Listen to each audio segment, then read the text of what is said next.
जे आपल्या आयुष्याचं भविष्य वर्तवण्याचा दावा जे ज्योतिषशास्त्र करतं आणि त्याच्यावरती विसंबून राहून आपण हजारो लाखो रुपये आज खर्च केले जातात आहे की आपण ज्या पृथ्वीवरती राहतो, ज्या पृथ्वीवरच्या माणसांचा, तिथल्या ताणतणावांचा, तिथल्या पाण्याचा, तिथल्या जमिनीचा, तिथल्या वातावरणाचा आपल्या आयुष्यावरती सर्वाधिक परिणाम होतो, परंतु ही पृथ्वी नावाचा ग्रह तुमच्या ज्योतिषशास्त्रामध्ये नाही.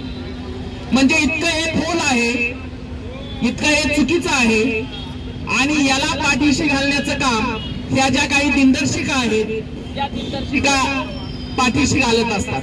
आणि म्हणून या ठिकाणी सत्यशोधक बहुजन आघाडीच्या नेतृत्वाखाली या कालनिर्णयाची इथं होळी केलेली आहे, त्याला माझं पूर्णतः समर्थन आहे आणि मी आपल्या सगळ्यांच्या सोबत आहे.